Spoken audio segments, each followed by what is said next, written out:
నిన్న సభ జరుగుతూనే ఉన్నది. కేసీఆర్ గారు కాన్వాయ్ రిటర్న్ ప్రారంభమైన క్షణంలోనే కాంగ్రెస్ పార్టీ మంత్రులు ప్రెస్ మీట్లో మాట్లాడారు. సిగ్గుండాల వాళ్ళకు సునామీని తలపించే సభను చూసి ఓర్వలేని సన్యాసులు పర్సంటేజీలకు అలవాటు పడి ఛాంబర్లలే సెక్రటరీలే తన్నుకునేటువంటి కాంగ్రెస్ మంత్రులు నిన్నటి సభను ఓర్వలేక ప్రెస్లో స్పేస్ కోసమే నిన్న ప్రెస్ మీట్ పెట్టిండ్రు. పొంగులేటి శ్రీనివాసరెడ్డి, సీతక్క గారు, జూపల్లి. కొద్దిగానైనా సిగ్గు అనిపిస్తలేదా? ఒక రజతోత్సవ సభ, మా పార్టీ బర్త్డే, మా వార్షికోత్సవ సభ, మా 25 ఏళ్ల పండుగ కామన్ సెన్స్ కోల్పోయి పెడతారా? మీ పార్టీ ఆవిర్భావానికి సంబంధించినటువంటి ఆవిర్భావ దినమున ప్రజాస్వామ్యంలో స్పిరిట్ ఇదేనా? ఒక రాజకీయ పార్టీగా ప్రజలకు ఇచ్చే మెసేజ్ ఇదేనా? మా పార్టీ పుట్టినరోజు సందర్భంగా మీరు నిర్వహించుకునేటువంటి సభ గురించి మీరు కామెంట్ చేయవచ్చా? ఎక్కడ దిగజారిపోయారు మీరు? సిగ్గు అనిపిస్తలేదా? జనం ఏమంటుల్లో ఊళ్ళలో తిరిగే పరిస్థితి ఉందా మీకు? తప్పించుకొని తిరుగుతున్నారు దొంగల వలె. నిన్న చెప్పిండు కేసీఆర్ గారు, ఇక మొదలైంది రణం. పాత రోజులు వస్తాయి. తెలంగాణ రాకముందు మీ బతికెట్లుండనో కాంగ్రెస్ పార్టీ ఆడికి పోతారు. మళ్ళీ రాజకీయాలు ఎప్పుడైనా మాట్లాడుకోవచ్చు, కానీ నిన్న బీఆర్ఎస్ శ్రేణులు అందరూ పండుగ వాతావరణంలో ఉన్నటువంటి సందర్భంగా మాకు శుభాకాంక్షలు చెప్పాలి. మీకు కామన్ సెన్స్ ఉంటే, బుద్ధి ఉంటే, మీకు విలువలుంటే. అంటే కుట్ర చేసి నిజమనేట్టే కదా. ఒక మంత్రి గారు అంటారు, మేము కుట్ర చేయదలుచుకుంటే ఆ సభకు అంత జనం వస్తారా అని ఓలంటారు. వాళ్ళు మాట్లాడే మాటలనే పొంతనం లేదు.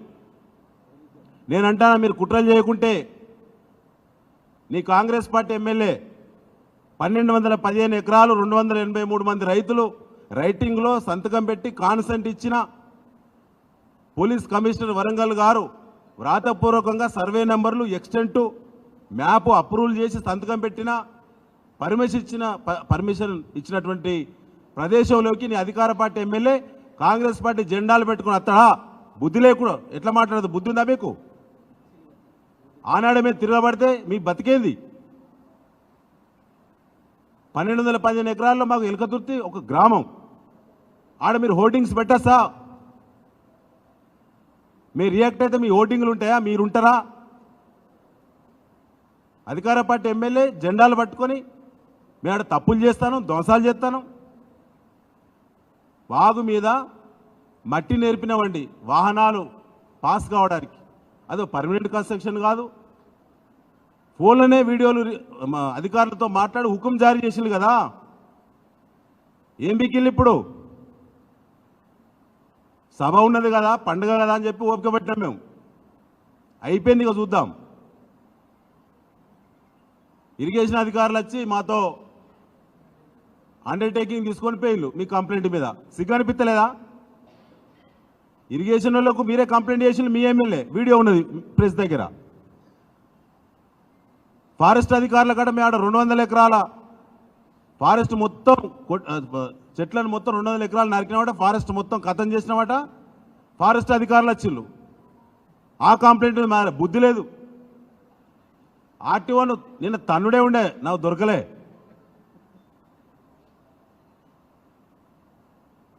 ఆర్టీఓలు బహిరంగంగా వార్నింగ్లు ఇచ్చిళ్ళు స్కూల్ యాజమాన్యానికి. పోలీసులు బిచానెత్తేసిళ్ళు మధ్యలోనే. ఇవి కుట్రలు కాదా? ఎన్నో సభలు ఎన్నో చేసినాం, కానీ ఇంత చిల్లరగా ప్రభుత్వం ఎప్పుడు ఎవరు కూడా బిహేవ్ చేయలే. మా కేసీఆర్ గారి పాలనలో కాంగ్రెస్ పార్టీ సభలు పెడితే ఎక్కడన్నా ఒకసారన్నా ఇబ్బందులు ఎక్కడ చేయలేదు.